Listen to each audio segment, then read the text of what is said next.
wants to create a world currency, a world government, a world army, a world religion.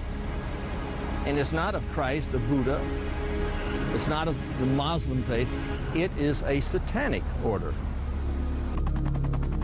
Our institutions of freedom have lain dormant. The United Nations can offer them new life. These institutions play a crucial role in our quest for a new world order. Their agenda is control.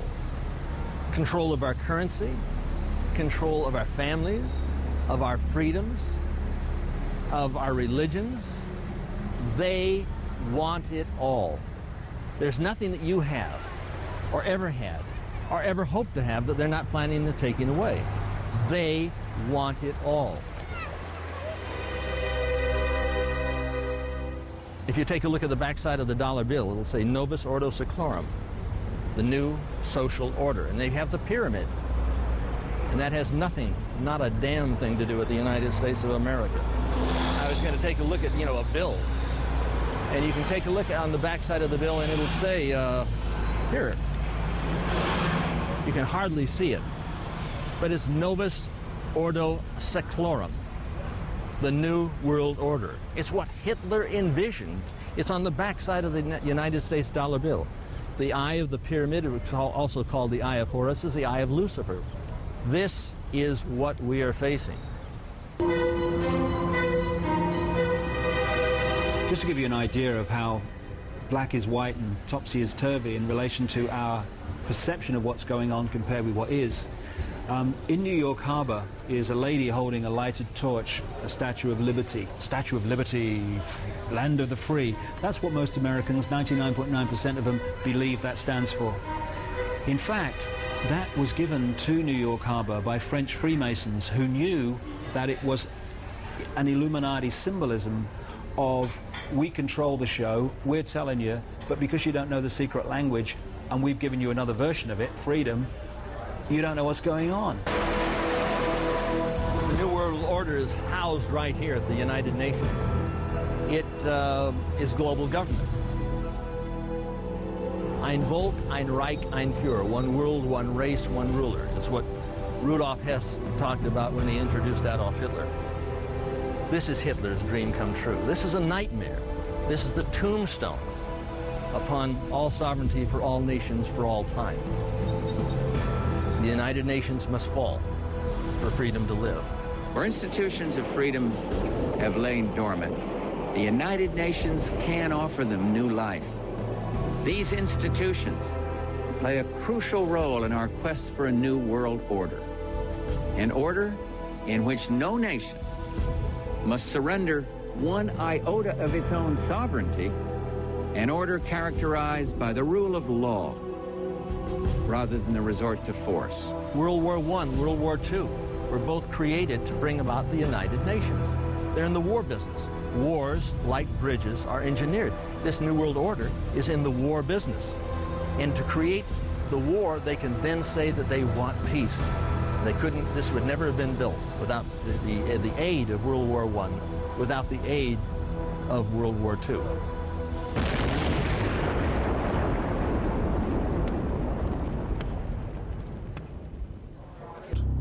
Hundreds of anti-capitalist protesters are in Washington to try to disrupt meetings of the World Bank and the International Monetary Fund.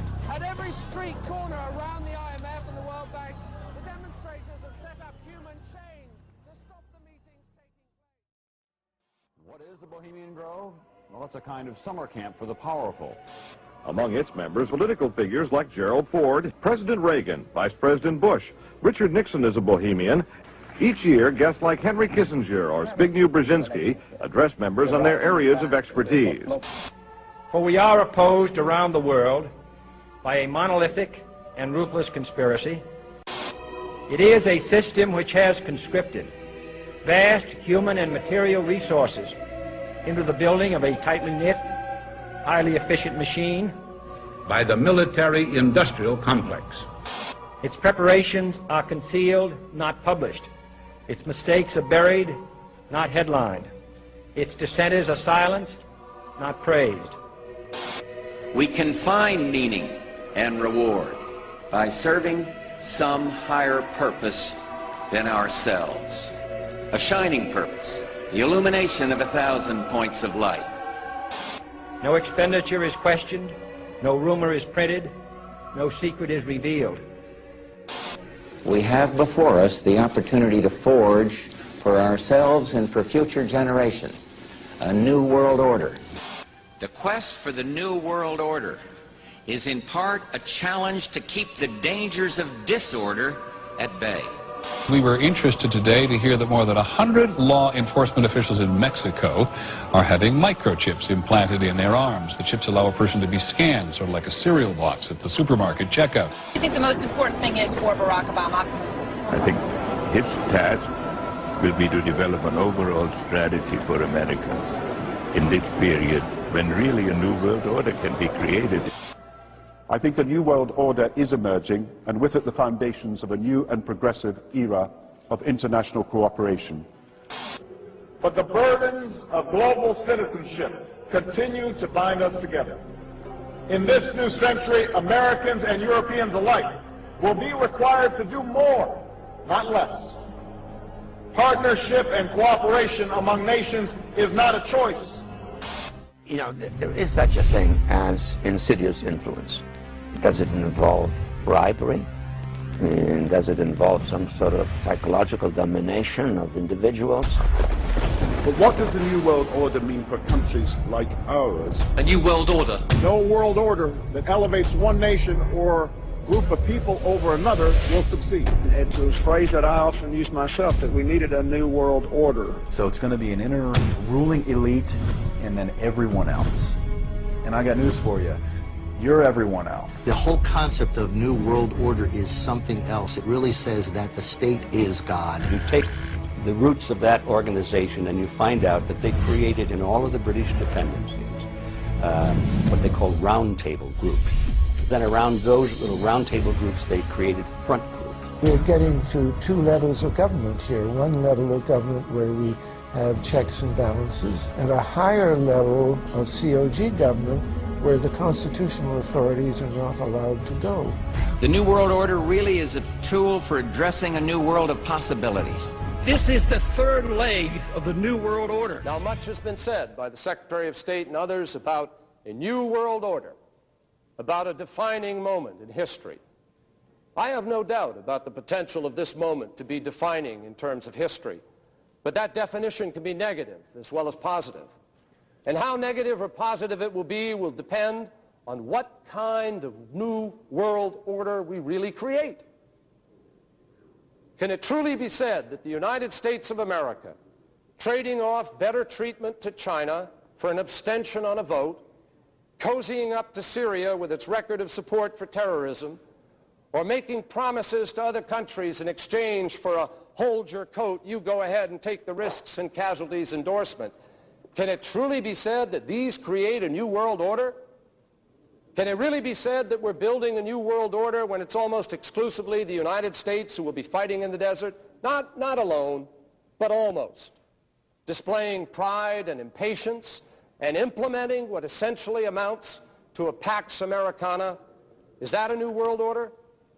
Can it really be said that this is a true new world order when it lacks a true United Nations collective security effort with the full measure of international cooperation and burden sharing, which that should carry?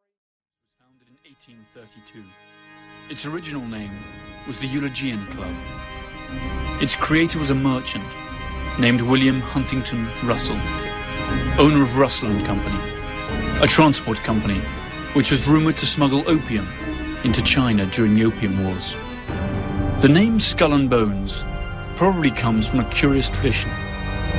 During their meetings in the campus chapel at Yale, the society used to hang a skull and two crossed shin bones upon the door as a warning that they should not be disturbed. The society was also known as the Order of Death, Cooperation Star, or simply the Order. How did I come to this knowledge? Well, up to 6 months ago, I denied that there was a conspiracy because, frankly, I couldn't prove one. I suspected a conspiracy, but I couldn't prove there was one until 6 months ago. Well, a little before 6 months ago, I received the catalogue, which is the membership list of the society, all the way back to 1833. And I received some of their internal documents, enough for me to put together the way they correspond with each other, the operations within the order, to some extent their problems, and to some extent their objectives. Now this is the book, An Introduction to the Order, by Anthony C. Sutton. It has a skull and bones on the front and 322. What is the skull and bones, the secret society? It's so secret we can't talk about it. What does that mean for America? The conspiracy theorists are going to go on. I'm sure they are. I don't know. I haven't seen the web. Number 322? First of all, he's not the nominee. And, look, I look forward... Are you prepared to lose? No, I'm not going to lose. You both were members of Skull and Bones, a secret society at Yale. What does that tell us? Not much, because it's a secret. Is there a secret handshake? Is there a secret code? I wish there were something secret I could manifest. 322, a secret number? There are all kinds of secrets, Tim, but one thing is not a secret. I disagree with this president's direction that he's taking the country. We can do a better job, and I intend to do it. And we'll be watching. Be safe on the campaign trail. John Kerry, thanks for joining us.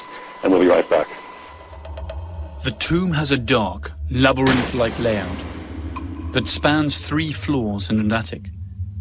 It compromises a number of halls and secret cabinets, chambers with mannequins in full armor, candlesticks, old photos, flags and manuscripts, and a sinister collection of bones, supposedly belonging to historical figures, including the skulls of Mexican revolutionary Pancho Villa and the Indian chief Geronimo, and even that of Panamanian dictator General Omar Torrijos. In the keep of the labyrinth, there is a vault with the enigmatic number 322 on the door. Inside, there are just 2 chairs and a table. This was where the candidates are said to meet Madame, a skeleton that is supposed to be that of Madame Pompadour. The 322 is an identification. The order has a temple on the Yale campus. A temple? A temple, yes. It's a building maybe this 50, 60 feet by 40 feet, maybe 40 feet high. There's no windows, 2 big steel doors. We know what the temple looks like because back in 1880s, a number of Yale students became a little unhappy about what was going on inside this temple. When they went by it at midnight, sometimes they heard strange noises and all kinds of rumors on the Yale campus as to what this might be. Then to the right, you have a hedge, and then you have an evergreen tree. If you follow that line straight back, courtyard's in there. Ah, okay. So that's where they have the ceremonies in the outdoor part of it. Part of it was indoor, so we only got to see the outdoor part. Right. We only got to and to listen to the outdoor part. God only knows what went on indoors. And what did you hear? What was it you know? You managed to get this unique it was access to it. disgusting. It was gross. I mean, they were pretending to murder people. And what was the tone of it, though? Was it jokey or was it quite... No, it wasn't jokey at all. It was sick. It's about the only way I can describe it. It was sick.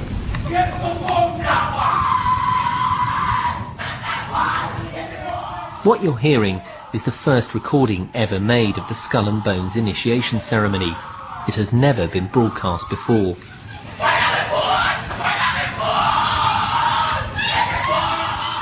15 new members of the club are being introduced into the macabre rituals of Skull and Bones by the senior students who are about to graduate. The club has what some might see as a strange fascination with death, skulls and bones. There's the chants too, difficult to hear first of all, but including the devil equals death and death equals death.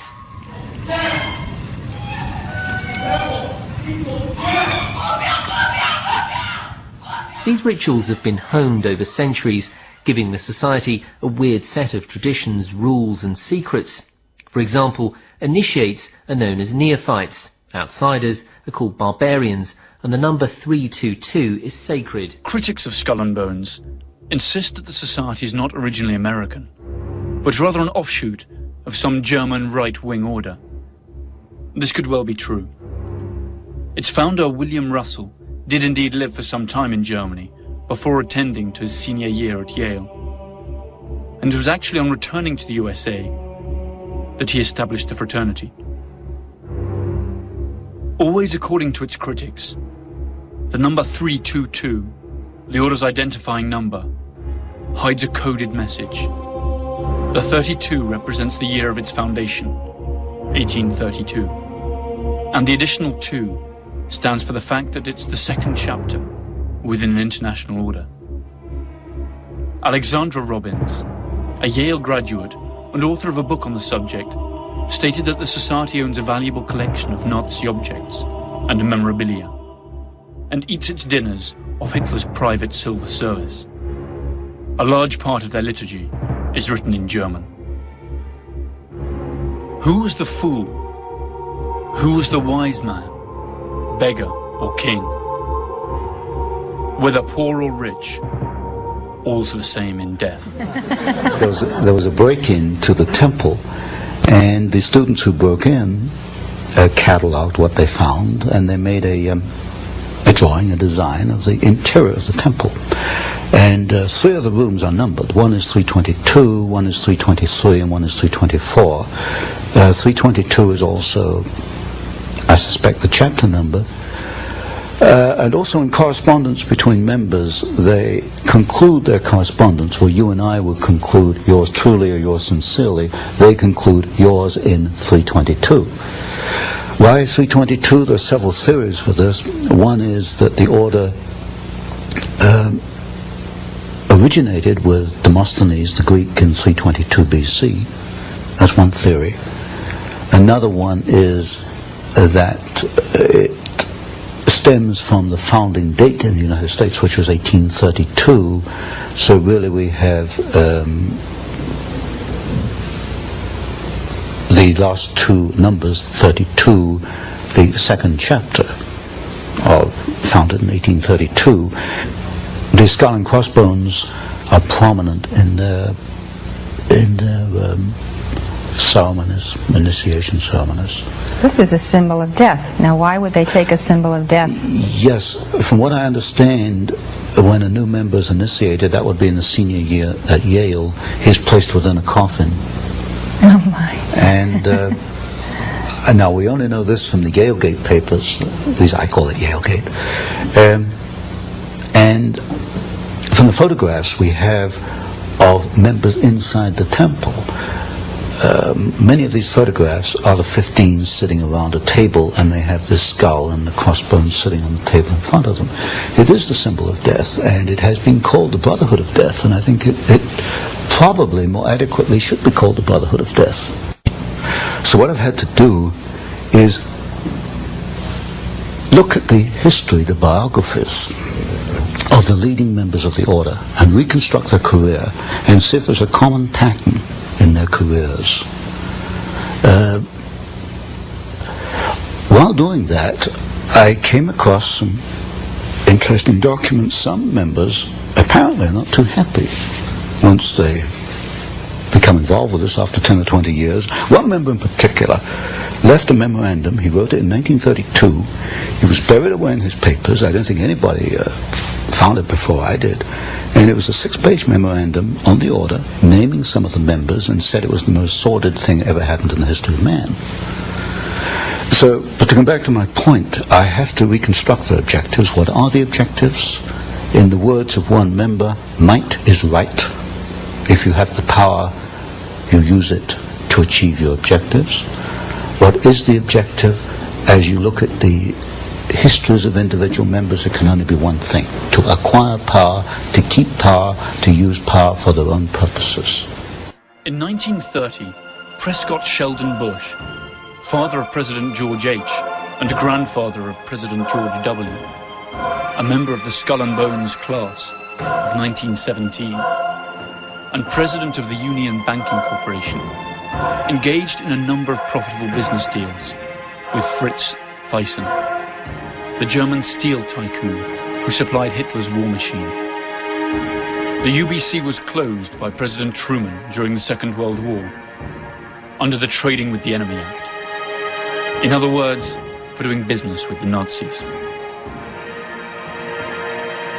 Apart from Prescott Bush, several other directors of the Union Banking Corporation in New York were also 1917 bonesmen, including E. Rowland Harriman and Ellery Sedgwick James. In 1938, Bush, by then executive associate of Brown Brothers Harriman, issued a loan to Hitler's Germany to enable the latter to import American Standard Oil fuel. Skull and Bones membership certainly has its privileges. At least 3 American presidents were or are bonesmen: George W. Bush, his father George H. Bush, and William Taft. The proposition that this small club of the well-to-do pulls the strings of American power, and through it those of the whole world, by placing its associates in key power positions, is supported by substantial evidence. The elections of 2004 saw the almost impossible come true. Both the Republican candidate George W. Bush and his Democrat rival, John F. Kerry, were members of Skull and Bones. That's to say, prior to running as representatives of parties that supposedly propound opposite political visions, they had both sworn allegiance to the same mysterious principles. And what's worse, they share secrets that are not known to their own constituents. Each year, only 15 students entering their senior year at the University of Yale are admitted. The candidates must have been tapped by those senior classmen of Yale University who make up the current membership. The criterion for selection also includes the candidate's potential to increase the power and prestige of the society. 2 votes against the candidate are enough for him to be rejected. During their initiation, candidates must recount all their sexual exploits. Finally, they are expected to perform various oaths, kiss some feet, and drink blood.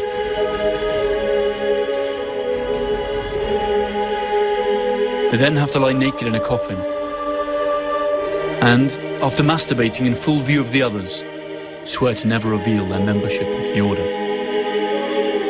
The candidates are then introduced to their future companions, who wear masks for the occasion. Uncle Toby, the Knights, the Small Devil, Don Quixote, and the Pope.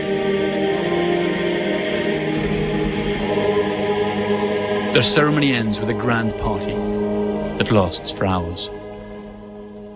Breed, exactly.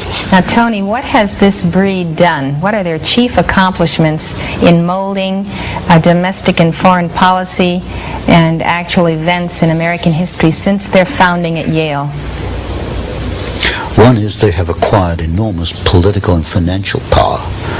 You'll find representatives of the order in politics. What have they done with this power? What has happened to America that would not have happened had they not been the order? Creation of war and revolution.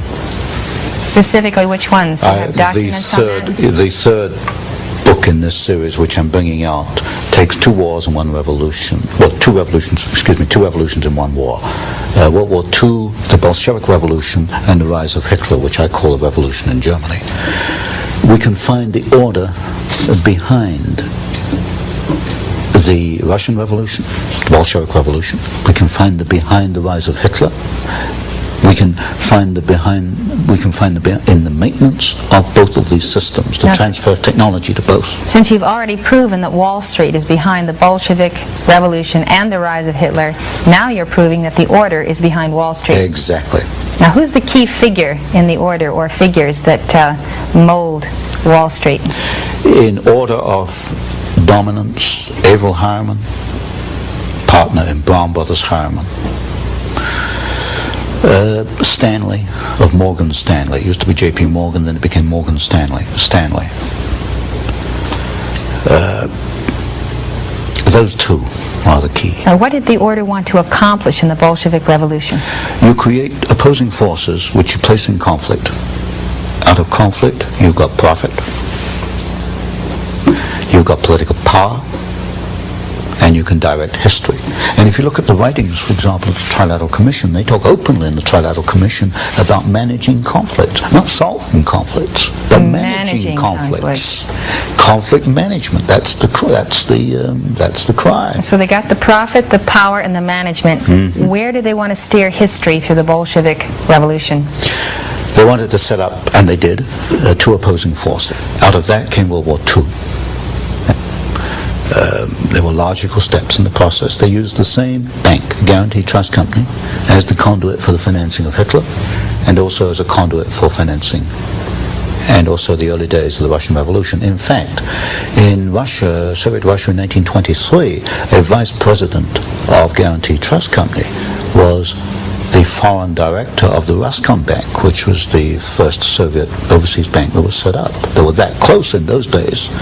You'll get a very close relationship between the early Hitler days and members of the order, which is in the third book. By the end of the 1980s, the scandal concerning the Bank of Commerce and Credit International was making the headlines.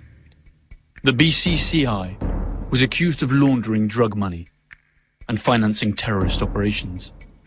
The scandal tarnished the reputation of the US government, since the bank operated freely in America and was a regular contributor to political campaigns.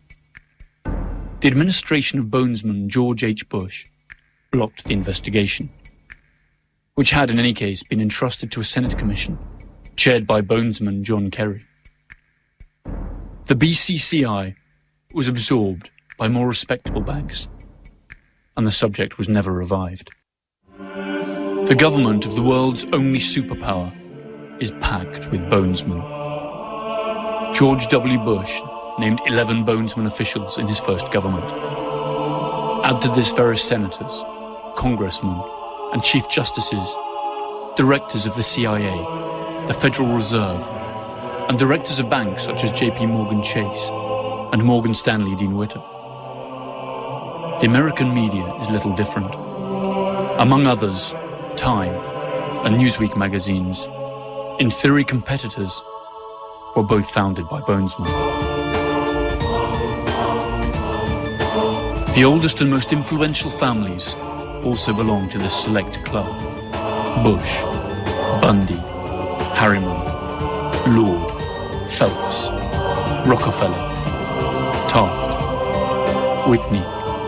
All of them have undergone the odd ritual of initiation. All have spilled their darkest secrets. All have been ritually humiliated in front of their peers. And all of them owe loyalty to the order. It is estimated that there are some 800 bonesmen alive today, around half of them active and in key positions in the American economy and political establishment. Of America happen to be their own best interests as well. I have never seen anything in their literature which leads me to believe that they have our individual rights in their hearts. What I do see in the literature and in the documents is a ruthless drive to acquire power for themselves.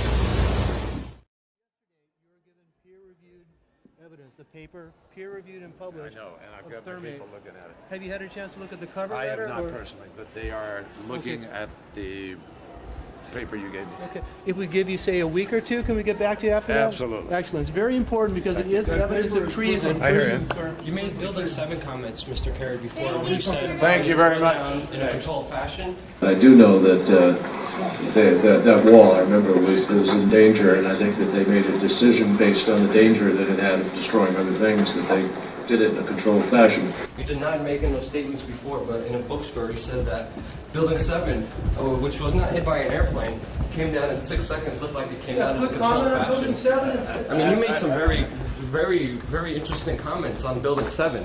And then you denied making those comments when we interviewed you in New York. Yeah, can you clear that up, because Building 7 is such an anomaly. I don't have a record. I'd like to see specifically what I said. I don't have... Did you see the building come down? I don't have... No. You said that this building came down in a controlled fashion, like they took it down. No, I don't think I said... I'd like to see specifically what I said. What is your feeling on how it came down? Let's start fresh. Guys, I'm not into running in the hallway interviews and these kinds of things. We have very few opportunities to talk to a man like you. Let me take a look at what the transcript says, and we'll go from there.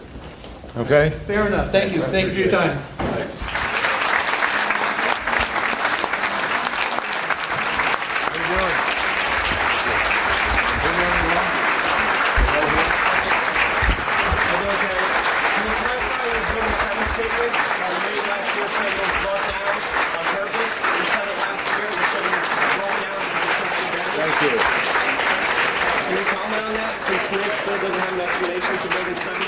Thank you very much. Sarah, right here, please. All right, you got it? Go ahead, right here. So can you comment on your Building 7 comment, saying that it was brought down? And then NIST still doesn't have an explanation for Building 7. There's a lot of non-living heroes who have testimony. I don't have any idea what you're talking about. Building 7, Sir,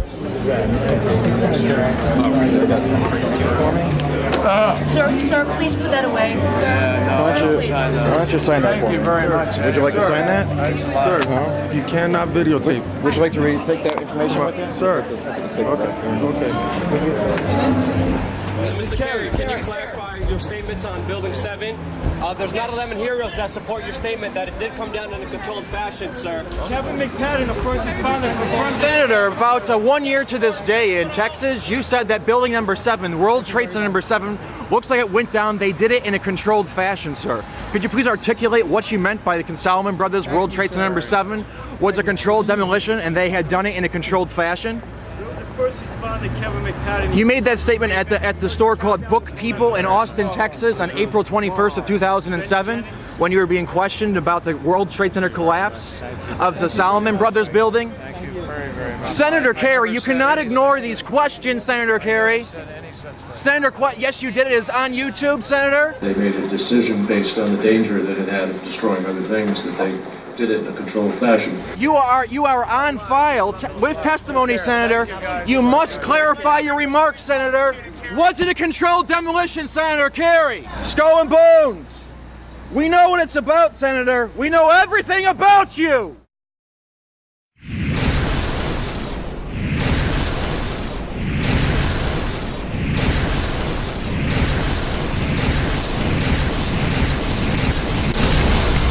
As if a demolition team set off when you see the old demolitions of these old buildings. It looks like one of those scenes of an old building being purposely damaged. People to go and do the same thing and go to their police, tell them about today, give them the evidence. West Sussex Police have said they're investigating it, which they're obliged to do because the BBC had prior knowledge of a terrorist event, which under, I think it's Section 38 of the Terrorism Act, they should have reported, which they didn't. And they've since given us this impossible flannel about World Trade Center 7 collapsing due to an office fire, which even in the NIST report says fell at free fall speed for 8 floors in 2.5 seconds. Now that is absolutely impossible without a controlled demolition being involved. Absolutely impossible. There's no arguments around it. Don't let anyone else tell you otherwise because they're saying Isaac Newton is wrong.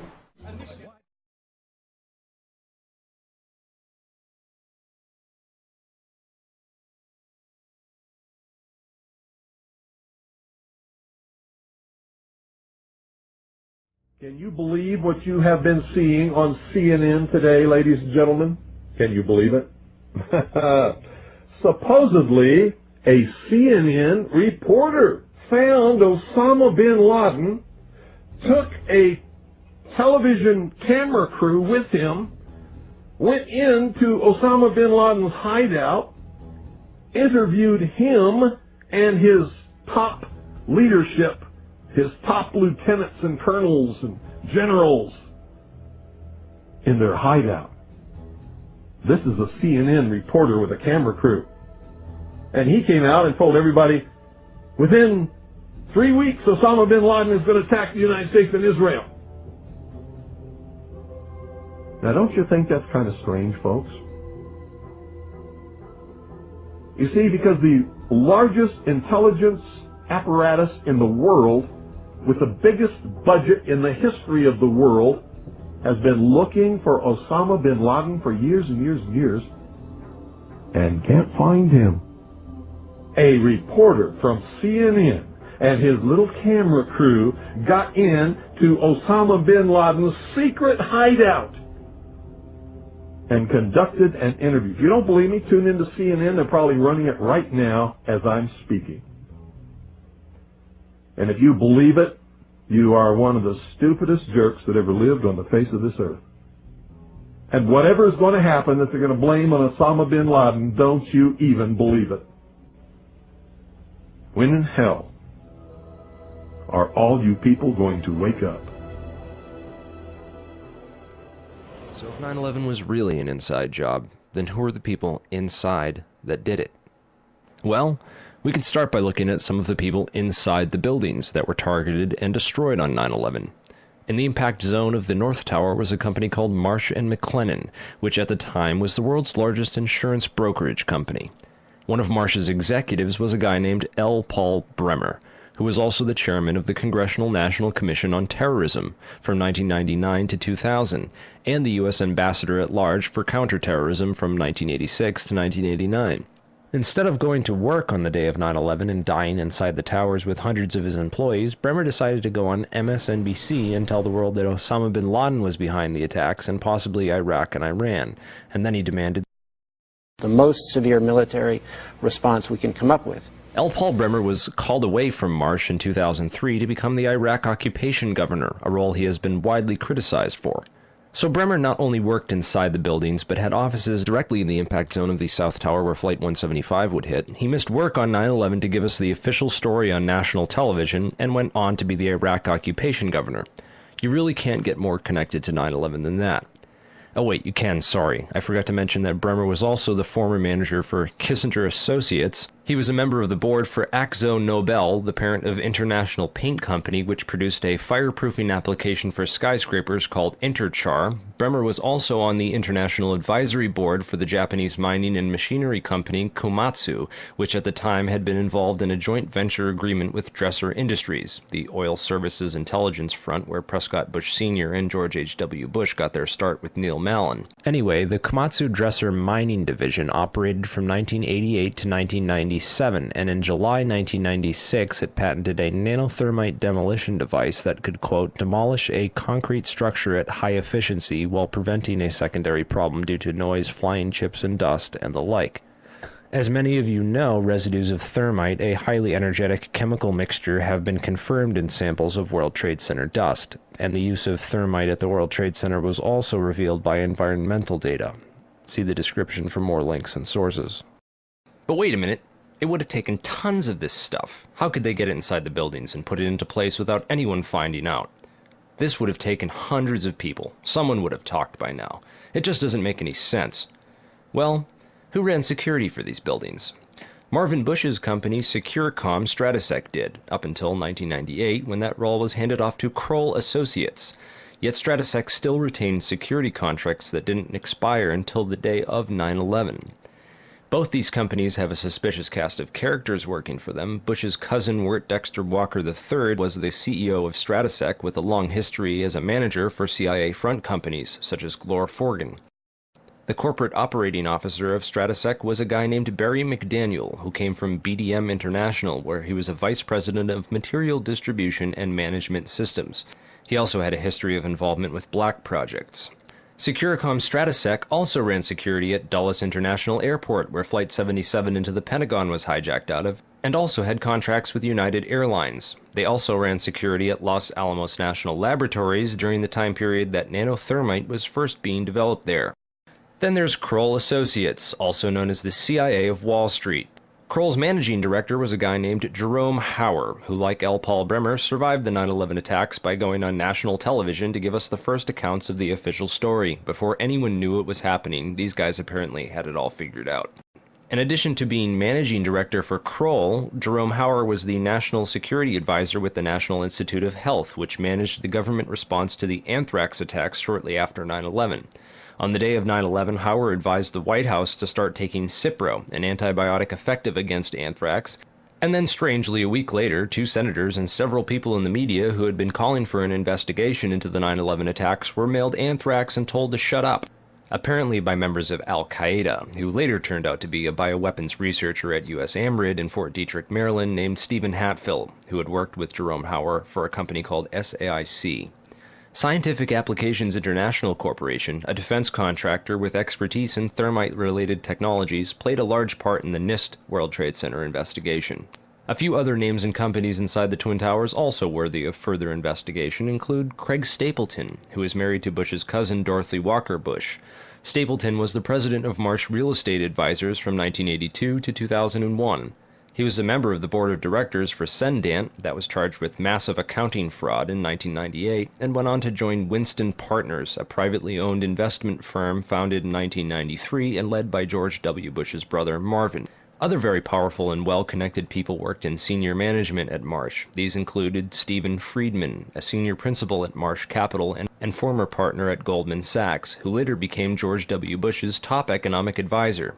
Friedman was also a member of the Brookings Institution, the Bilderberg Group, the Foreign Intelligence Advisory Board, and the board at In-Q-Tel, the investment firm founded by the CIA in 1998.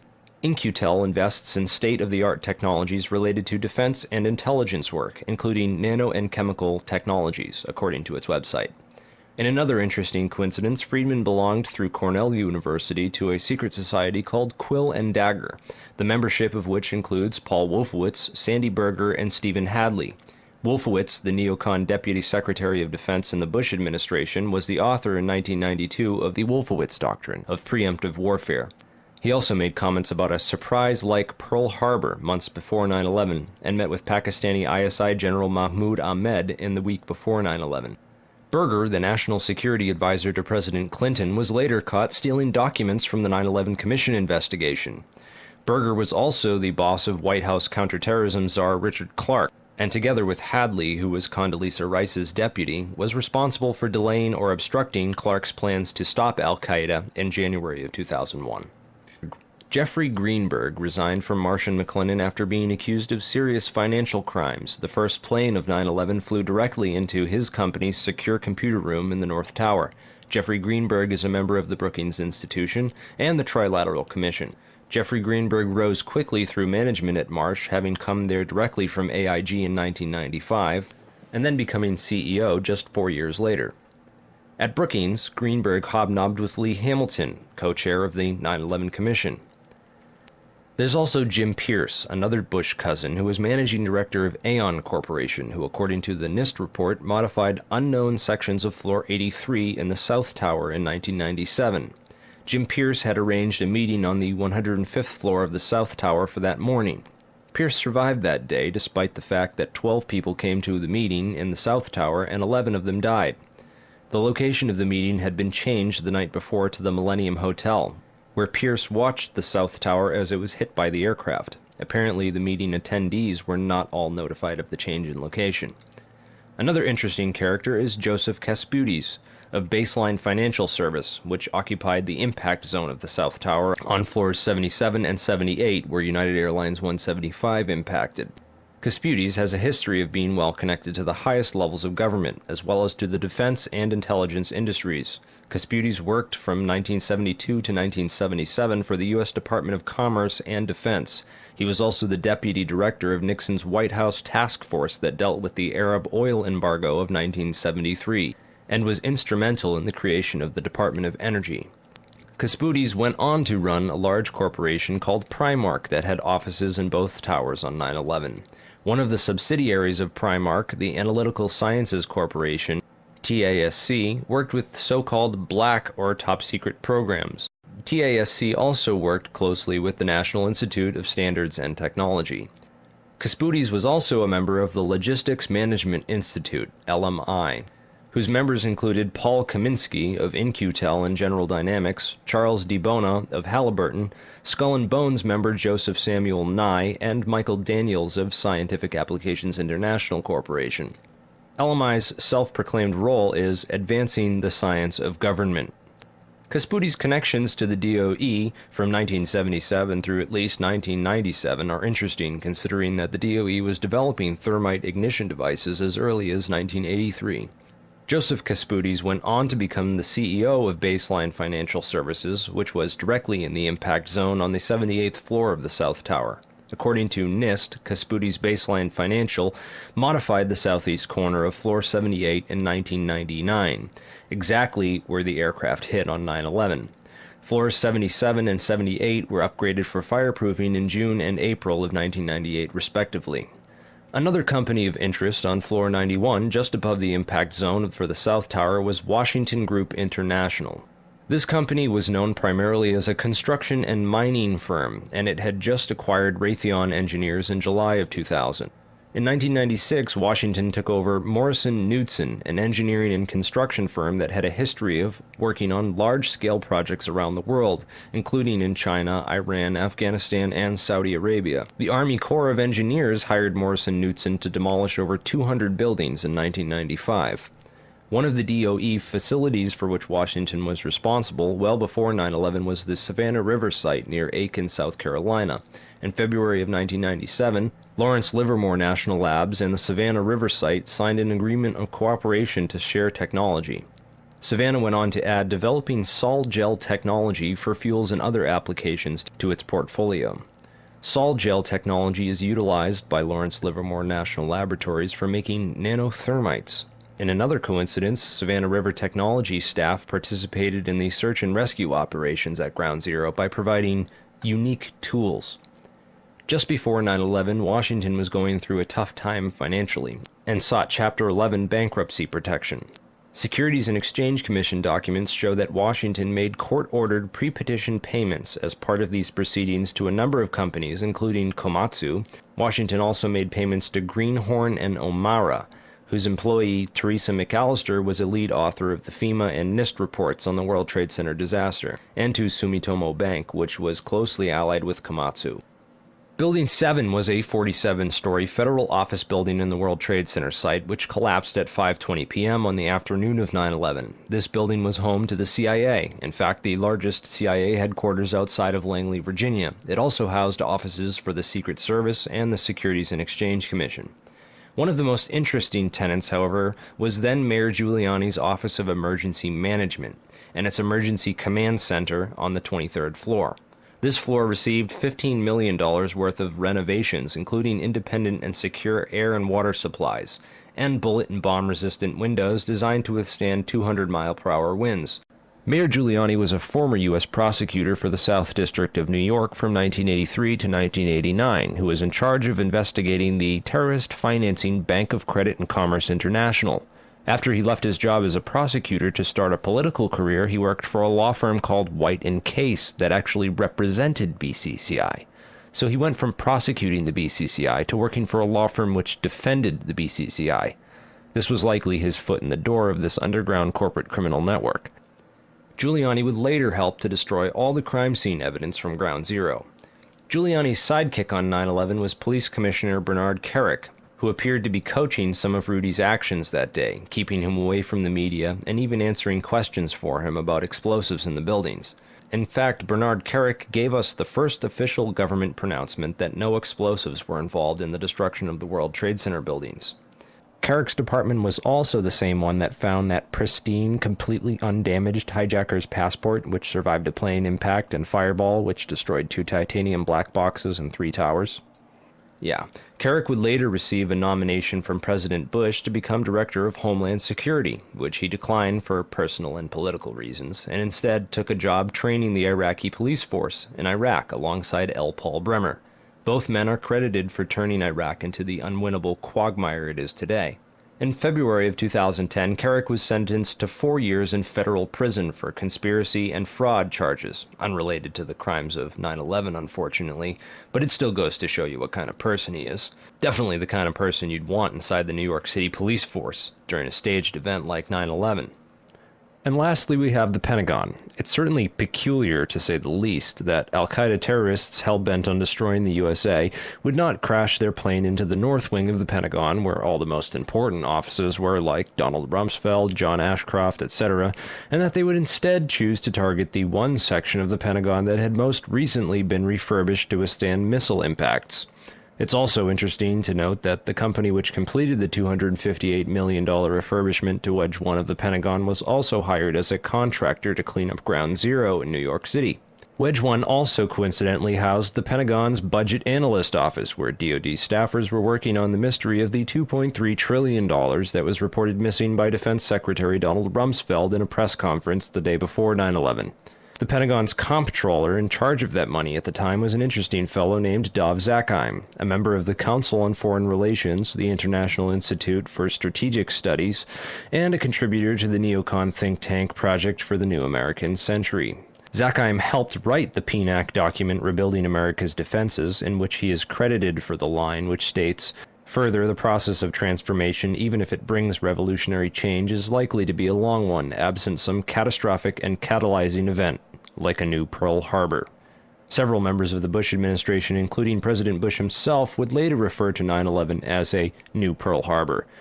If anything, the individuals and organizations outlined in this video are at least as suspicious as the 19 hijackers themselves.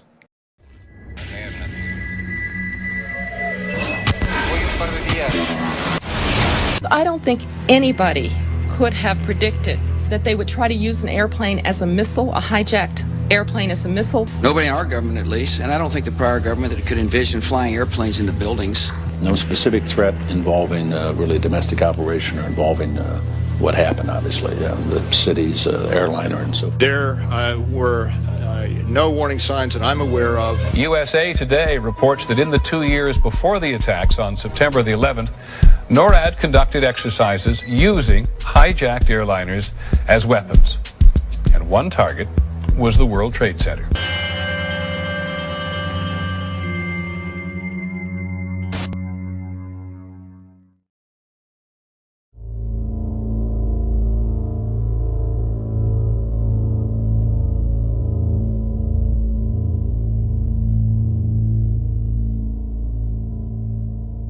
The North American Aerospace Defense Command is charged with defending North America's airspace. On the morning of September 11, 2001, Vice President Dick Cheney was in control of NORAD. This was the first time in U.S. history that a president or vice president was in direct control of the military agency. NORAD was founded in 1957, and generals always had the power to shoot down or intercept hijacked aircraft. But on June 1st, 2001, just 3 months before 9/11, Dick Cheney ordered Donald Rumsfeld to allow him to take control of NORAD itself and the shoot-down procedure, and remove that power from the generals so they could do nothing. Here is a copy of the memorandum from Rumsfeld to the Joint Chiefs, telling them they no longer have any authority. An Associated Press article in August of 2002 reported that the CIA just so happened to be running a drill on the morning of 9/11 of flying jets in the World Trade Center and Pentagon. Then senior FAA officials ordered air traffic controllers to shred the tapes from 9/11 in violation of federal law. AP learned of the drills because at a Homeland Security function after 9/11, they bragged about it. Oh, we had foresight. We were running drills that very morning. Then USA Today reported that drills held weeks before 9/11 included targets that were the Pentagon and World Trade Center. Biggest holes in their argument is the fact that they never heard of a plan to fly hijacked jets into landmarks on the East Coast. We're going to take a closer look tonight at another example of where, despite the conventional wisdom, there were people in the United States who actually were preparing to defend against the kind of attacks which occurred here on 9/11. The North American Aerospace Defense Command, NORAD for short, has been defending the skies over the U.S. and Canada for almost 50 years, 46 to be precise. USA Today reports that in the 2 years before the attacks on September the 11th, NORAD conducted exercises using hijacked airliners as weapons. And one target was the World Trade Center. We knew he hated us. But there was nobody in our government, at least, and I don't think the prior government that could envision flying airplanes into buildings on such a massive scale. But that turns out not to be true. U.S. military planners did envision and practice those very scenarios. As reported by USA Today, the North American Aerospace Defense Command, NORAD, conducted exercises with fighter jets.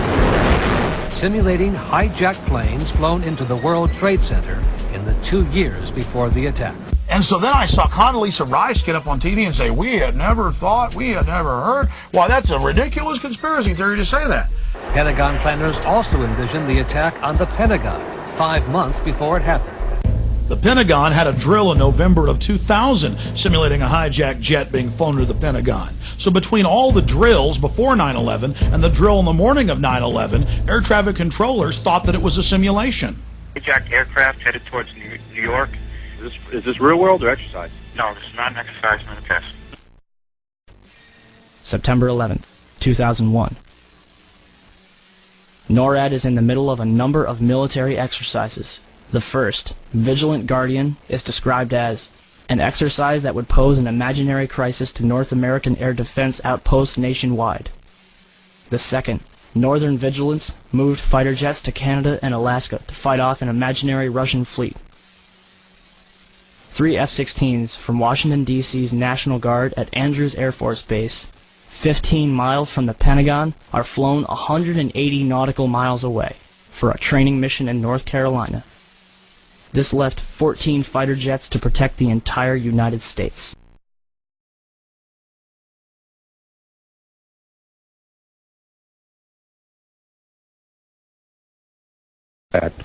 I wanted to focus just a moment on the Presidential Emergency Operating Center. You were there for a good part of the day. I think you were there with the Vice President.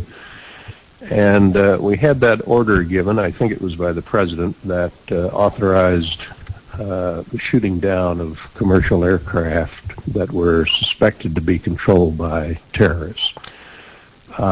Were you there when that order was given? No, I was not. I was made aware of it during the time that the airplane coming in to the Pentagon. There was a young man who would come in and say to the Vice President, the plane is 50 miles out. The plane is 30 miles out. And when it got down to the plane is 10 miles out, the young man also said to the Vice President, do the orders still stand? And the Vice President turned and whipped his neck around and said, of course the orders still stand. Have you heard anything to the contrary? Well, at the time I didn't know what all that meant. And the flight you're referring to is the flight that came into the Pentagon. The fact that they were holding war games on the day that mimicked the actual attack scenario in every aspect, and then that afterwards they claimed we couldn't have imagined that such a thing would happen, although it was exactly the scenario that we were rehearsing. Hijackings, crashes into buildings, an emergency in New York City, all this was being rehearsed on the day as part of a plan. So when they say we couldn't have imagined it, they're lying. We've now found out that there were 15 exercises going on that day involving all the fighter jets in the northeastern portion of the United States. What are the odds of that occurring? Supposed to believe is some kind of coincidence. There was also an anti-terrorist drill going on 7/7. And again, just like 9/11, they were talking about attacks on the same targets, the same kind of tube stations, and exactly the same time as the actual attack happened. How many of you know that NORAD stood down for over an hour and 25 minutes, but if your Cessna gets off course for 5 minutes, they're going to launch F-16s on you? Remember Payne Stewart, the golfer?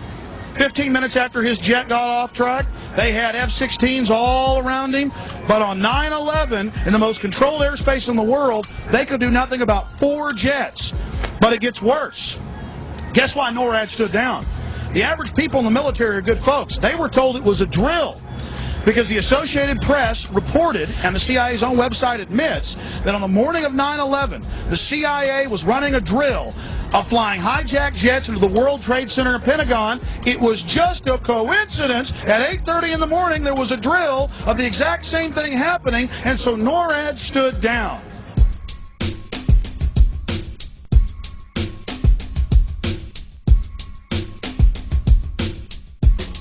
My thesis is Abel Danger are the terrorist controllers. Mohammed Atta, He can't get through the day. He's got to have money. He's got to have help. Terrorist controllers, case officers, babysitters for Atta. The main consumer of Able Danger intelligence is Major General Jeffrey Lambert, Special Forces. And he tells them, he says, look, they have a chart with all these Al-Qaeda characters, including Atta, before the fact. And he gets these yellow Post-it notes, and he puts one on Atta's face, saying, that reminds you, you can't share information about him. So they knew exactly who these people were, of course, because they were telling them what to do. Every year there's a drill called Able Warrior, and the theme is only one thing, anti-terrorism. Now if you look at the way that they do this, they have drills in binary pairs. One side pretends to be the defenders, and the other side pretends to be the attackers, okay? So if Able Warrior are the defenders, anti-terrorism, what's Able Danger? Able Danger is a troop of attackers to be used to simulate attacks during anti-terror drills. In other words, those double agents are there as actors, if you like, in normal drills, but then at a certain point, wham, the drill goes live and something happens.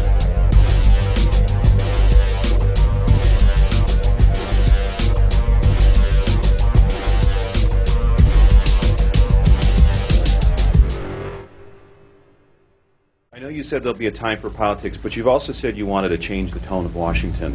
Howard Dean recently seemed to muse aloud whether you had advanced knowledge of 9/11. Do you agree or disagree with the RNC that this kind of rhetoric borders on political hate speech? Yeah. Look, there's time for politics. And, you know, it's time for politics. And, it's an absurd insinuation. In that case, sir, can I follow up on something unrelated? Hey, did you go mess with that nasty ass trap? Maisha, I never noticed she was a man. I never did. I believe that our education, like such as in South Africa and the Iraq, everywhere like such as.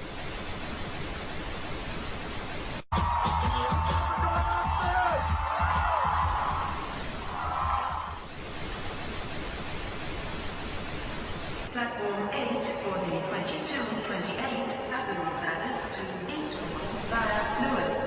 Please join the first 2. One option, placing a tracking microchip under a service member's skin. Former Special Operations Officer. And if you hear the shouting, it's a group of demonstrators who come. 9/11 was an inside job.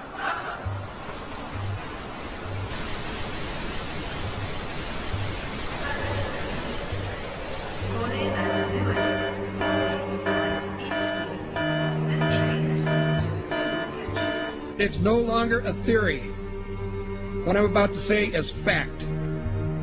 The secret organizations of the world power elite are no longer secret. They have planned and are now leading us into a one-world communist government. Well, there have been extraordinary scenes in Berlin tonight as thousands of people gathered to hear Barack Obama deliver key foreign policy speech on his current European tour. The Democratic presidential hopeful laid out his vision for America's place in a new world order, in a new world order, in a new world order. It's not a new idea. President Bush talked about it back in 1991. It is a big idea. A new world order. President Bush said, and it's a phrase that I often use myself, that we needed a new world order. There's a need for a new world order. I call upon all states to join ranks in order to found the new world order of the 21st century. We have before us the opportunity to forge for ourselves and for future generations a new world order. When we are successful, and we will be, we have a real chance at this new world order. And people talked then, in 1990, of a new world order. And the question for us is how we meet and master all these challenges to ensure that Britain enhances its competitiveness in the process and realizes what I believe is our destiny of success in this new world order. So, in conclusion, ladies and gentlemen, a new world is emerging. It is a new world order with significantly different and radically new challenges for the future. And people better understand that they mean exactly what they're saying. It's a new world order they're trying to create, and they're trying to do so not only without approval or consent of the government in this country, but despite the popular will. This is a straightforward assault by the elitists in this country. There is a global meltdown coming. It is a global depression, and one world currency and one world financial system is the end game. China said last week they want one global currency. France said yesterday or the day before that they want one world order, a new world order, at the end of this event. Gordon Brown will today call on fellow world leaders to seize the opportunity created by the worldwide economic crisis to create a truly global society. The Prime Minister will use a high-profile speech in the City of London to say that Britain, the US and Europe should join together to create a new, stronger and more just world order. This engineered collapse is there as a massive problem for which you offer the solution, and the solutions are the infrastructure we've been predicting all this time, including the World Central Bank. The goal of this manipulation, and has been for a very long time, is to get the world population to see as a good idea, or the only option in given circumstances that are manipulated into place, the creation of a one world government, a world central bank which would administer all financial transactions on the planet, a world currency, and a microchipped population linked to a global computer. The wealthy elite who have the money and the power know that if they can create a one world global social system, that they can control the central authority. In other words, world control, world domination, one of the oldest desires in the history of the world. There's a very, very clear-cut and easily identifiable system in place that puts all of these elements, from media control to government control to energy control, together into one apparatus working together effectively towards its final goal, which is, global control. Because of the compartmentalized pyramids that they've constructed within all these institutions of government and finance and corporations, the vast majority of people who are daily making contributions to push the world in this towards this Orwellian global state have no idea that they're doing that, because they don't know how their contributions fit in with everyone else's. Only the few at the top do. Most people don't have a clue that unelected private bankers actually control the governments of the world. There is this cozy little myth that is perpetuated between politicians and the media. The media report the world as if presidents and prime ministers are the final arbiters and decision makers in the world, which means that the people above the level of presidents and prime ministers that really make the decisions, they're never looked at or exposed by the mainstream media because they're not accepted to exist. The central bankers of the world are working together to create a one-world government. The global police state is sinister as anything George Orwell ever wrote about. Where every person on the planet Earth will have an RFID chip implanted. It is the first implantable microchip for humans that has multiple security, financial, and healthcare applications. More than 100 law enforcement officials in Mexico are having microchips implanted in their arms. The chips allow a person to be scanned, sort of like a cereal box at the supermarket. Just like the microchips implanted in the necks of dogs and cats, allowing lost pets to be identified, this glass capsule can do the same for humans. A chip in everybody would be the universal monetary system par excellence, because there'd be no escape from it, and you'd be totally under the control of those who issue the electronic impulses in that chip. The problem throughout human society is that the good men and women do nothing. They don't want power. They don't want control. They want to lead a leisurely life. They want to spend time with their family. They want to lead simple lives. But we are forced throughout society, throughout history, and throughout human time to stand up against bullies. And many times we stand up before it's too late. And we reverse the course of tyranny. And more often than not, we don't stand up in time, and horrible things have to happen first, so decadent societies learn why liberty and freedom is so precious. If you think you don't like the situation now, then think what you're going to face a little way down the road. And more than anything, think of what your children are going to have to face. Because you think that we live in a controlled society now, this is nothing compared with what they are going to have to live in.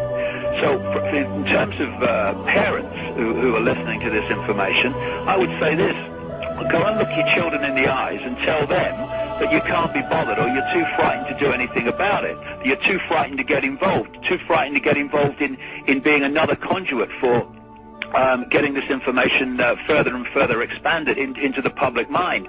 That you're too frightened to get together with others, to stop cooperating with this system, and to not be intimidated into coming into line, which is a bit like coming into line in a concentration camp, and thinking it will be okay.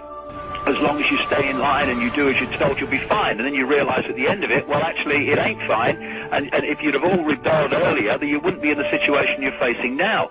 The point of mathematics alone ought to let us see where the real power is here. There are billions of people, 6 billion, nearly getting on for 7 billion on this planet, who are being manipulated.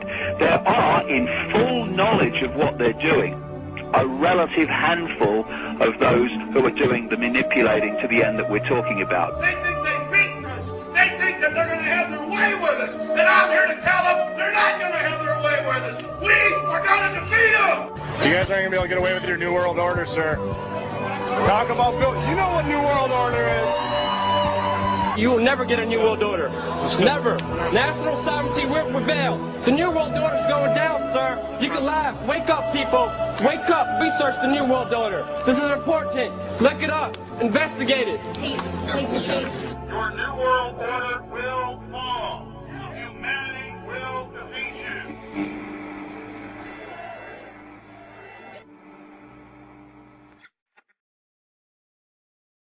The Council of Foreign Relations was founded during the First World War, when a university fraternity presented President Woodrow Wilson with a set of proposals that detailed options to reinforce world democracy when Kaiser Wilhelm II was eventually defeated. The proposals were backed by Colonel Edward Mandell House, advisor to President Wilson. Wilson presented the project to Congress in January 1918, where it was approved. And the CFR was officially founded in 1921. Its first sponsors were members of the most powerful families in the US: Rockefeller, Mellon, Harriman, Schiff, Kuhn, Loeb, and Carnegie. It was also backed by important foreign citizens, including multimillionaire South African colonizer Sir Cecil Rhodes, and European bankers Warburg and Rothschild.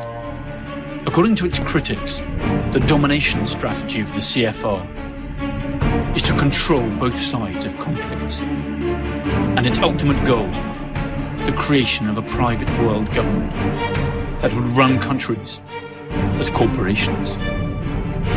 To achieve this, it would first have to erode the political structures of all sovereign states. Then it would have to foster worldwide socio-cultural standardization. And finally, it would have to impose a globalized financial system that it could control. Critics add that all of this would be achieved by provoking global conflicts that would keep the masses united against real or imaginary common enemies. Any similarity with reality is surely pure coincidence. We destroyed every silo for grain or anything else storing food in the whole country. We destroyed all the storage, processing of food plants throughout the country. Even dates, the world's biggest exporter of dates. Famous processing and packaging plants in Baghdad, deliberately destroyed. We didn't want them to be able to feed themselves for a long, long time. We're all aware of the famous little powdered milk plant.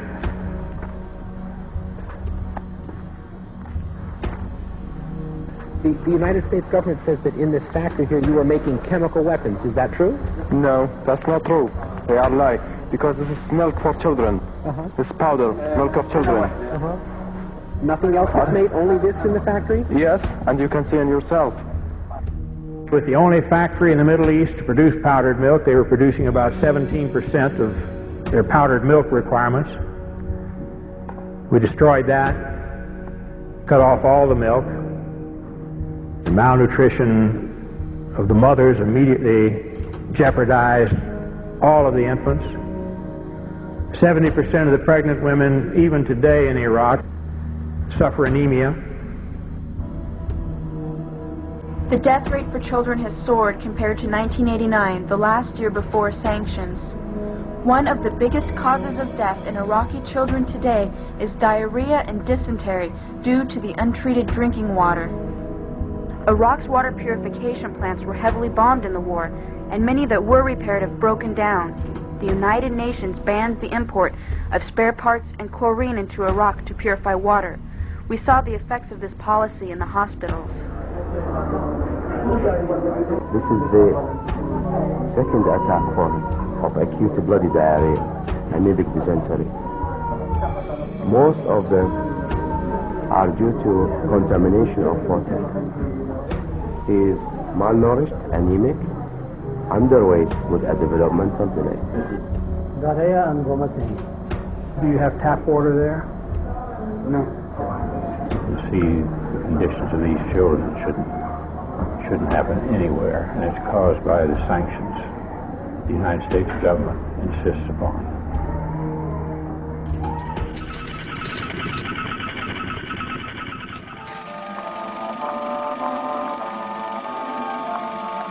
The year is 1917, and Representative Oscar Callaway enters a disturbing statement into the U.S. Congressional Record. The statement reveals why J.P. Morgan interests hired 12 high-ranking news managers. The 12 were asked to determine the most influential newspapers in America. They were to figure out how many news organizations it would take to control generally the policy of the daily press of the United States. The 12 found it was only necessary to purchase the control of 25 of the greatest papers. An agreement was reached. The policy of the papers was bought, and an editor was placed at each paper to ensure that all published information was in keeping with the new policy. Soon, that policy would be defined by a front group formed by J.P. Morgan and his colleagues.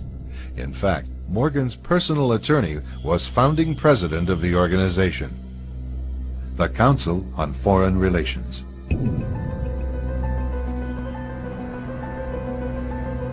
Today, the CFR maintains that its goal is to increase America's understanding of the world. However, the actual objective of this highly exclusive club is revealed by the rare admissions of the insiders themselves. In the early 60s, a Georgetown University professor collects information for a book favorable to the network of powerful men who founded the CFR. For 2 years, Professor Carroll Quigley is allowed to examine the confidential papers and secret records of this network. Quigley reveals that these men aim to create a world system of financial control in private hands, able to dominate the political system of each country and the economy of the world as a whole. In short, they seek total and quiet control of the entire world.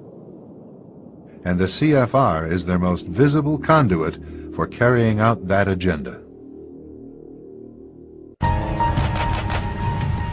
CFR members include America's wealthiest tycoons, as well as the highly placed elite in government, academic institutions, tax-exempt foundations, and the establishment media. Ruling Class Journalists, written by Richard Harwood, describes the CFR membership as the ruling establishment in the United States. The Washington Post article boasted that news reporters who are CFR members do not merely analyze and interpret foreign policy for the United States, they help make it. Who are these policymakers? Many of their faces are familiar. NBC's Tom Brokaw, CBS's Dan Rather, ABC's Barbara Walters, Jim Lehrer of PBS, William F. Buckley of National Review, media mogul Rupert Murdoch, owner of the giant multifaceted News Corporation. These media heavyweights, and many others like them, are members of the CFR. Powerful corporations are also invited to become members. At the close of the 20th century, CFR influence presided over far-reaching consolidations of media control. In 1995, CFR members Michael Eisner of Disney and ABC's Thomas Murphy merged their media empires. Soon after the merger, the Disney-ABC empire becomes a CFR corporate member. In the year 2000, the world's largest internet service provider, America Online, joins forces with Time Warner, one of the world's largest news organizations. The CEOs favoring the move are CNN's Thomas Johnson and Time Warner's Gerald Levin, both CFR members. Once again, another media giant is created under the shadow of CFR influence. Today, an elite handful of individuals define the agendas that are supported by the empire of establishment news. This is a public service announcement. Red alert. Red alert. All 6 media corporations, Time Warner, Disney, Viacom, News Corporation, CBS Corporation, and Comcast, have one thing in common. The executives who run them belong to an international crime syndicate whose American branch is the Council on Foreign Relations. The CFR was founded in 1921 by David Rockefeller, the son of the Rockefeller banking and oil dynasty. Carroll Quigley, mentor to Bill Clinton, said in his book Tragedy and Hope, the CFR is the American branch of a society which originated in England and which believes that national boundaries should be obliterated and a one-world rule established. Although media seems to be biased, either being conservative or Democrat, the men who own these media corporations care nothing about these political parties. The job of these corporations is to keep the people divided on social issues while telling the masses of people globalization, a one-world order, and illegal foreign wars of aggression are all necessary and for your benefit. Time Warner CEO Jeffrey Bukes, CFR member. John S. Chen, Board of Director of the Walt Disney Company, CFR member. George Soros, financier of Media Matters, CFR member. Rupert Murdoch, CEO of News Corp, CFR member. Leslie Stahl, co-editor of 60 Minutes, CFR member.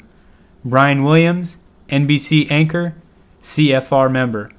Be sure to call the Satanic Council on Foreign Relations and verify what has just been told to you. Among CFR's most renowned members are David Rockefeller, Henry Kissinger, Bill Clinton, former Secretary of State Madeleine Albright, Hungarian-American billionaire George Soros, Supreme Court Judge Stephen Breyer, Low CBS Network's President Lawrence A. Tisch, former U.S. Secretary of State General Colin Powell, General Electric's former chairman and CEO Jack Welch, current U.S. Secretary of State Condoleezza Rice, W. Thomas Johnson, President of CNN, and Katharine Graham, President of the Washington Post, Newsweek, International Herald Tribune Group. That's not to mention Alan Welsh Dulles, founding father of the CIA, and banker Paul Moritz Warburg, who was born in Germany and emigrated to the United States, where in 1913 he drew up and promoted the legislation that would create the Federal Reserve Bank. This is the American Central Bank, whose capital is not public, as would normally be expected, but is instead in the hands of private banks. Both the IMF and the World Bank have come in for some heavy criticism over many years for their lousy management of world crises, when instead of acting like last resort moneylenders, as their mission states, they became involved in dictating the macroeconomic policies of deeply indebted nations. drowning them in more and more debt. This policy had catastrophic results for countries such as Brazil, Argentina, Turkey, and Mexico. Joseph Stiglitz, Nobel laureate for economics, has repeatedly attacked the performance of the fund, suggesting that it was the true cause of many of the aforementioned crises. This cannot be brushed off as hearsay, since Stiglitz was chief economist and senior vice president of the World Bank from 1997 to 2000. In other words, an insider. It came about because the bankers, this has been a fight throughout history. I mean, Andrew Jackson fought the fight, Thomas Jefferson fought the fight. You know, the bankers have always wanted to control the country because they're very clever and very smart people. And they knew that if they could ever get the government to give them the right to issue the money, they would control the government. They would control the laws of the nation. That's why even today, you look at the immigration laws. You look what's happening with immigration in America. Why is it happening? On one hand, people say we've had this 9/11 attack, and we have to get ID cards for people, RFID chips. Everybody has to be identified. They have to go to the airport. They have to be searched. Right. Everything is, we got security's foremost in everybody's mind, right? But on the other hand, I know if I were the president and 9/11 came, the first thing I would do was shut off the borders so nobody can come in there. So on one hand, they're telling Americans they have to be controlled with ID cards and RFID chips and wanting to chip people. And on the other hand, they're letting everybody come into the border. Terrorists, whoever wants to come in, can just walk over the border and come into the country. So you know it's a lie. It's not about terrorism. It's about the banks controlling the country and the world, working together. This is about the bankers wanting a one-world government without borders. That's why everybody's able to come through the borders. It's not about security at all. And so the situation we're facing today is we have a government that's controlled by the Federal Reserve System, and the Federal Reserve System has this appearance of credibility, and Alan Greenspan's the greatest guy in the world, and now Bernanke, you know, and all these guys, the Federal Reserve, you got to have the Federal Reserve. But in reality, the Federal Reserve is part of the Communist Manifesto. They talk about America having, being a capitalistic society, you know, but yet you have a central bank that makes all the decisions. That's not capitalism. No, it's a fraud. It's a lie. They deceive the people, and they put out all this spin, all this press. You know, the Federal Reserve is the greatest thing in the world, and they're going to protect us, and they're going to make sure there's no more depressions in this country. What they've done is destroy the currency of this country, and they've taken all our gold while destroying the currency. And at some point, they're going to probably pull the plug and create the Greater Depression. You know. And we're talking. You have to get rid of corporate America. You have to get rid of the power that they have. You have to greatly control every transaction and what's going on there. And basically, you have to make them impotent. Because as long as they have the power, they're going to continue to exploit and manipulate the working class. All the cops are, they're just workers for the 1%, and they don't even realize they're being exploited. What kind of relationship do you have with the cops? Or do they see you as being one of them, or they're trying to get me arrested? They're trying to get you arrested. And I may disappear. Okay, but as soon as I'm not going to go to prison. But as soon as I'm let out of jail, I'll be right back here, and they'll have to arrest me again. And is it happened to all of us? At least. To be allowed to join the select 4,200 members the CFR has today, it is mandatory to be American, or to be about to obtain American citizenship. The council is loaded with top executives of financial institutions, powerful industry leaders, and mass media executives. Academics and scholars, high-ranking military personnel, politicians, public officers, deans of universities, and research centers are also welcome. The idea of a world dominated by private corporations, led by the CFR, might sound nonsensical. These corporations have a joint turnover that is almost twice the GDP of the United States, and employ more than 25 million people in the United States alone. Their power is surely already strong enough to twist some political arms worldwide. Perhaps the CFR is just an innocent think tank, like its members say it is. One thing is certain: the undeniable and enormous power wielded by such a group of influential people, for better or for worse.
Antichrist sees with one eye, his left eye. He's blind in the right eye. It looks like a buzzing great river. But your Lord is not one eye. Thank you, Mr. President. The Commission have recently replied to my written question confirming that Commissioners Almunia and Kroes attended the Bilderberg meeting in St Moritz in June. The Commission cannot tell me details of what was discussed, but assure me that the Bilderberg meetings do not take decisions. If Bilderberg meetings are just talking shops, why do the most important and powerful figures from around the world, including George Osborne, the Chancellor of the Exchequer, bother to attend? And what other summit of world leaders in politics, finance and business would go completely unreported in the mainstream media, such as the BBC? It is impossible not to reach the conclusion that the non-reporting of these events is anything other than a conspiracy between the organisers and the media. It merely confirms the belief of many that the hidden agenda and purpose of the Bilderberg Group is to bring about undemocratic world government. It's a disgrace that the European Commission is colluding in that. The Bilderberg Group is named after the Bilderberg Hotel in Oosterbeek, Holland, where it first met. Its founders were Joseph Rettinger, a Polish emigre with social democratic ideas, and Prince Bernhard of the Netherlands. The annual meetings that it has held since then have been regarded as true milestones in international politics. For the occasion, each country sends 2 guests, one of whom is conservative, the other liberal. According to Prince Bernhard, the group was created as an entity destined to fortify the North Atlantic unit, to stop Soviet expansionism, and to promote cooperation and the economic development of the countries of the West. The venue, the agenda, and the participants are not secret. What remains undisclosed, however, are the topics discussed, since the meeting is held behind closed doors, and no detailed reports are published.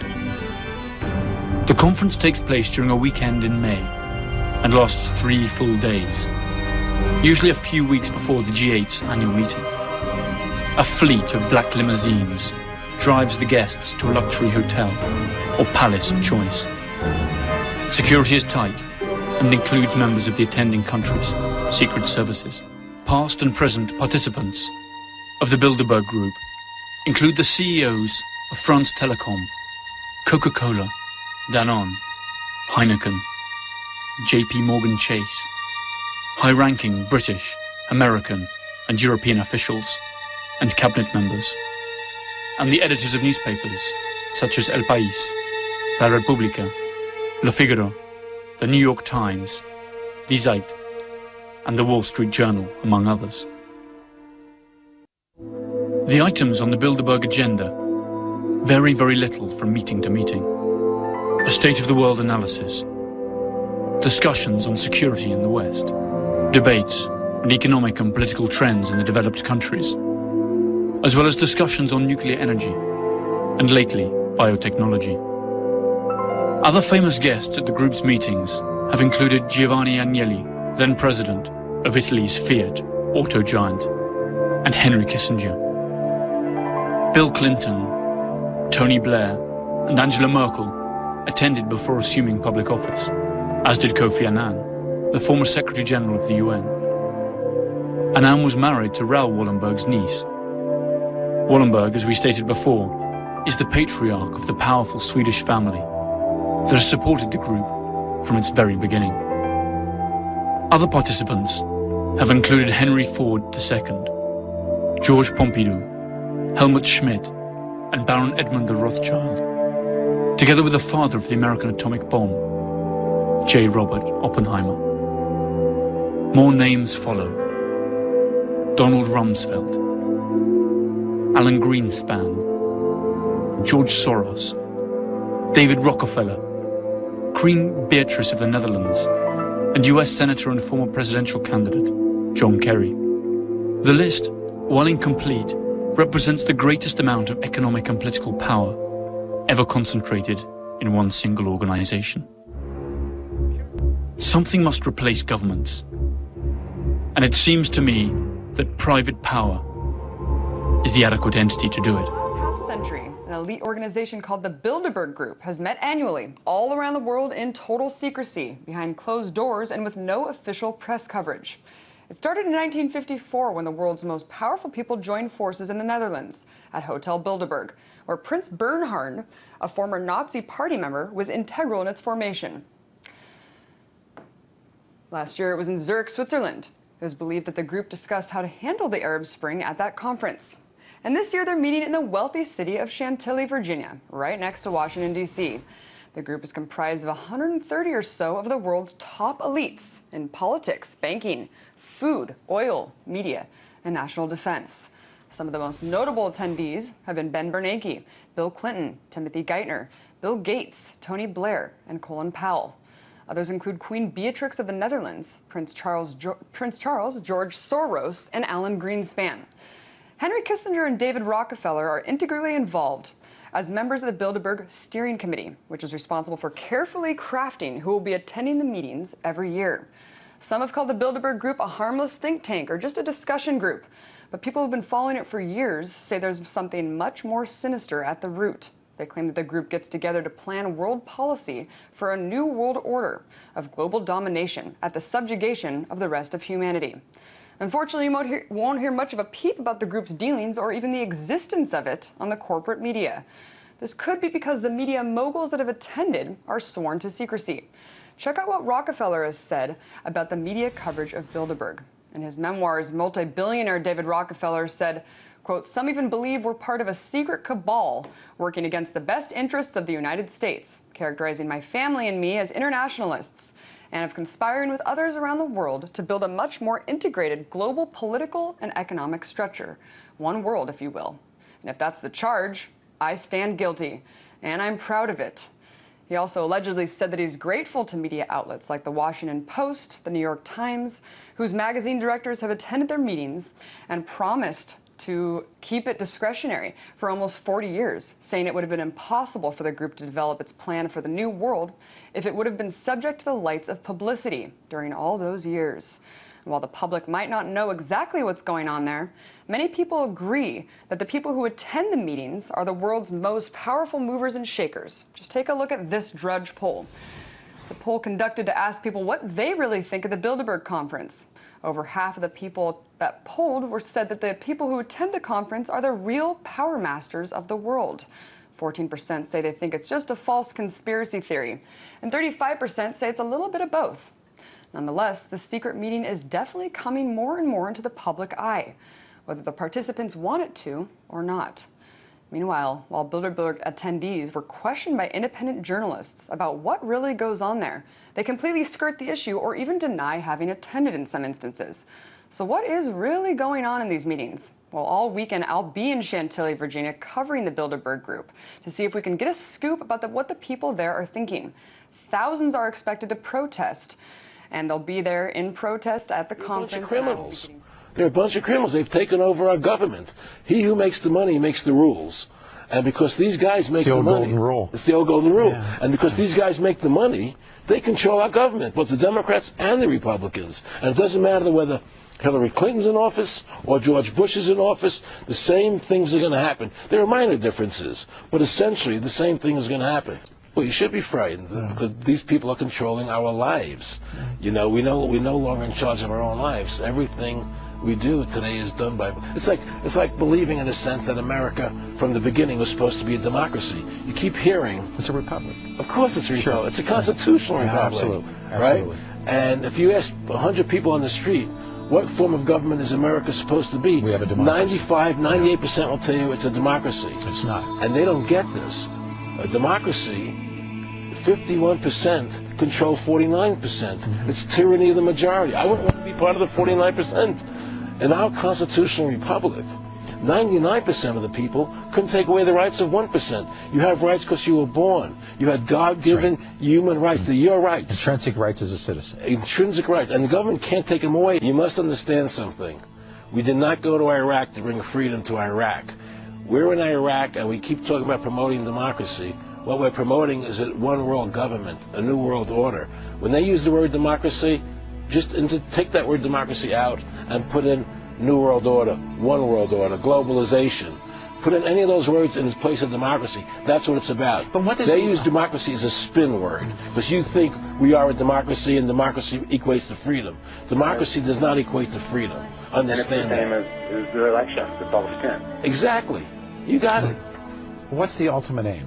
And what does it look like when they get there? If what you say is true and what others say is true, and there's many, many people that believe as you believe, I'm sure you know that, what does it look like when they get there? Well, I can tell you, I was friends with one of the Rockefeller family, okay?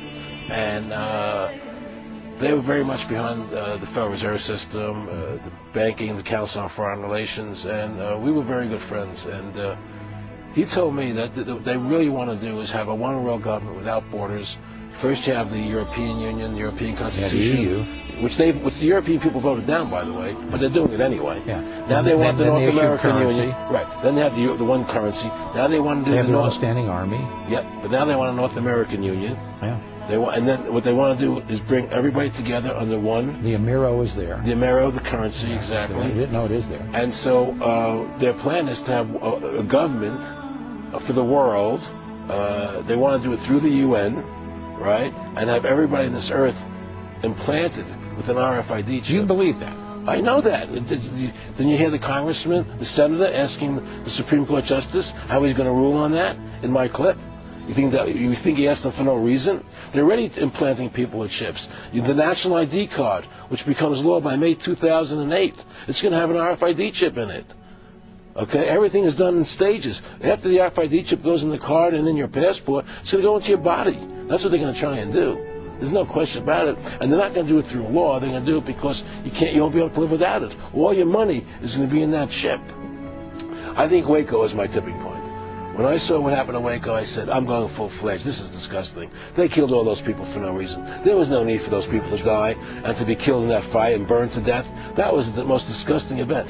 The war in Iraq, a disgusting event. When I heard Rumsfeld talking about shock and awe, let's everybody go home, watch on television shock and awe, as if it was a 4th of July fireworks. There are people under that concrete being killed and maimed, children and women and men dying for no reason. For no reason, you know? I had a friend, one of the Rockefellers, he said to me, Aaron, what do you think women's liberation was about? And I said, I think I had conventional thinking. And I said, I think it was about women having equal right to work with men, equal pay, you know. He said, you know what, Aaron, you're an idiot.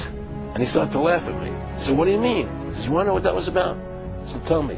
He said, we, the Rockefeller Foundation, financed that women's lib movement. You want to know why? For 2 reasons. Half the population wasn't taxable before. And the second reason is, now the kids go to our schools at an early age, and we mold them. There's no more family at home to take care of the kids. The state becomes the family now, Aaron. You get it? And that's how this country is working. It's run by evil. It's run by evil forces, and people in this country better wake up to the truth and save this country from what's happening. David Rockefeller, also a member of the CFR, requested that his fellow Bilderberg members include Japanese representatives in the group, but the idea was turned down. He then created the Trilateral Commission, which compromises annual private meetings of some 350 people. Again, top businessmen and corporation executives, media moguls, politicians, and non-governmental organizations. At this time, including the Japanese. The idea was to create a trialogue involving Asia, America, and Europe. US President Jimmy Carter was present at several of its meetings. What the Trilateral is really up to is the creation of a world economic power, exceeding the political government of the nations involved. As managers and creators of the system, they will govern the world. During the 1980 presidential campaign, Ronald Reagan attacked Jimmy Carter by saying that there were 19 trilateralists, including Carter himself, in the administration. Reagan pledged that if he were elected president, he would not stop until he had exposed all of the secrets of the Trilateral Commission.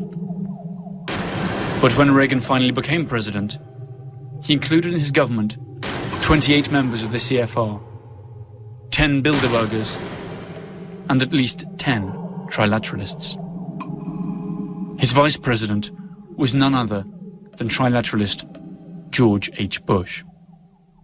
Perhaps that is what President George H. Bush was talking about when, after the Gulf War in 1991, he spoke of a new world order.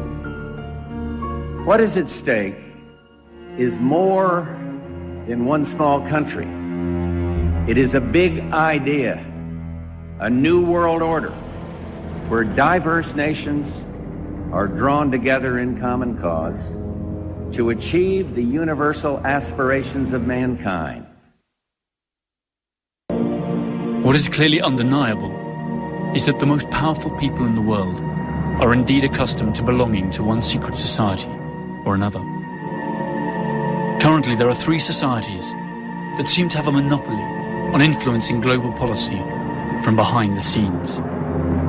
Skull and Bones, the Council of Foreign Relations, and the Bilderberg Group. According to their critics, they're not different organizations, but the 3 heads of the same monster that is dead set on dominating the world through control of labor, capital, and land. It's a beginning of a global governance. It was easier, as I said, because of the crisis. And if something has been understood by the layman during this crisis, is that globalization is no more only a topic for lectures and conferences. That's a reality. We need this. And I think everybody had clearly understood that now it's impossible to find a domestic solution to global problem. We're entering now the second phase of this attempt to build some global governance. Maybe in layman's terms, this is one part of the government lending another part of the government money, which would not lead to long-term confidence once the American people understood the basics a little bit better. Well, it should be added that we also have a funding cost, and as interest rates go up, we'll have a liability cost as well as an asset cost, so it may or may not be a return to the Treasury. I just might say that it's possible for a country to have a currency without a $1 trillion debt. Yes. Thank you, Mr. Chairman. Yeah. So, again, this is, at the level of global governance, something which I trust is of utmost importance. And I would say that we owe this transformation, which again has been prepared. It was overdue that these economies that were obviously systemic at the global level would have a full ownership of this global governance. We have now shipped the baton. The baton is in the hands of a grouping of countries. It is effectively a bankruptcy of this market fundamentalist belief, and we just have to recognize that something went very wrong, and we need to reformulate our view of how financial markets work. And unless we arrest it, you have a snowball effect. And as you know, the further it goes, the bigger it gets. Financial protectionism, trade protectionism, and a breakdown of the global economy. This is not only about the Fed, this is about the Bank of England, this is about the Banque Centrale Européenne, European Central Bank, where you got the assets that have gone up, not through sound instruments, but through the files that banks cannot recover anymore. You mean after Building 7 exploded on 9/11, they can't get the records anymore? How convenient. It's the whole world system that has to be revalued, and now the system has to be reconstructed on sound basis. I agree with you on accountability, I agree with you on transparency, but this cannot be done only leaving the Wall Street and the Senate and Capitol Hill alone. We need to solve it together. The world, Europe has a role to play, the emergents have a role to play. Federal Reserve Bank, Bank of England, European Central Bank, they all report to Bank of International Settlements in Switzerland. And that's another black box, and that's another highly corrupt institution. And again, that thriving in the darkness of non-accountability and non-transparency. The New York Stock Exchange, once the very center of global capitalism, is now part of a $25 billion proposed merger that would give a German company majority ownership of America's most famous financial institution. The planned merger with Frankfurt's Deutsche Börse Stock Exchange is symbolic of New York City's fading dominance on the world stage. In this new world, such dangerous currents have swept along faster than our efforts to contain them. And that is why we cannot afford to be divided. No one nation, no matter how large or powerful, can defeat such challenges alone. None of us can deny these threats or escape responsibility in meeting them. In this new century, Americans and Europeans alike will be required to do more, not less. Partnership and cooperation among nations is not a choice. It is the only way, the one way. The IMF and the EU Commission and the European Central Bank are not in Dublin today as friends of the Irish people. They are here to enforce the writ of the financial markets. They are here at the beck and call of the big bankers, the bondholders, the hedge fund operators, who are dictating the policies in Europe at the present time for the simple purpose of getting back the tens of billions of bad debts that they gamble on Irish developers and Irish bankers. And we're saying that the Irish working class, working people, poor people, pensioners, unemployed, should not pay a cent towards those bad debts. EU leaders meeting in Brussels have agreed to set up a, quote, permanent mechanism to save Eurozone economies sinking in debt. They promise to do whatever is required to safeguard the common currency. Now, this summit is happening on the backdrop of a lot of discontent across Europe. We've just seen protests in Greece get violent against the austerity measures. We've seen a couple of months ago the French coming out into the streets protesting the rise in the retirement age by 2 years. We've also seen protests in London of students because the government has been passing plans to pass the tuition fees on to students. Now, across Europe, there's this feeling of discontent, but also a sense of unfairness. There's a feeling that the middle and lower classes are shouldering the burden of the financial crisis, which has been dragging on for a couple of years now, while the small percentage that owns much of the wealth here in Europe are not feeling the pain of the austerity measures. You must leave. No matter what your purpose is, illegal munitions could cause risk of injury to those who remain. The police action may include actual physical removal, the use of riot control to those who remain. I hereby declare this to be an unlawful assembly.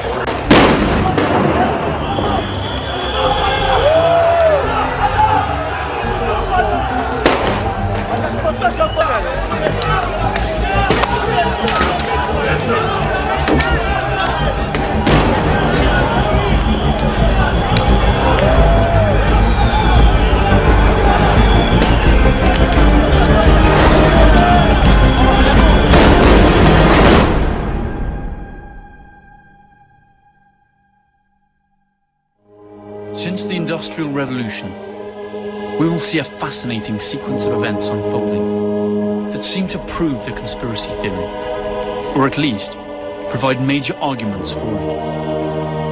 First, the ever-increasing concentration of cash and other resources in a few private hands, such as banks and gigantic multinational corporations. Corporations whose revenues are equivalent to the GDPs of entire countries, and whose mere survival demands more and more profits year after year, no matter the social cost. Second, the creation of public multilateral control organizations that are actually nothing but the public arm of powerful private interests. These organizations include the American Federal Reserve, the World Bank, and the IMF. Third, the undeniable advance of the process known as privatization. That is, taking non-renewable natural resources, communication infrastructures, heavy industries, as well as defense, health, and banking systems out of the hands of the people and delivering them into the clutches of profit-hungry private corporations. Fourth, the phenomenon of cultural and financial globalization that in truth amounts to little more than the imposition of a dominant cultural and economic system upon those of peripheral countries. Fifth, the creation of worldwide conflicts and stereotypical enemies to manipulate public opinion and destroy any possibility of discussion or dissent, leading to the actual loss of many of the most elementary democratic rights. The US Patriot Act of 2001 is a good example of this. When panic attacks, people tend to accept more and more control. Finally, and most interesting of all, that almost all of the key players of these events, those who are really taking the decisions and hold the true political and economic reins of the West by being in command of its capital, armed forces, or even votes, are coincidentally grouped in just a few societies that meet behind closed doors.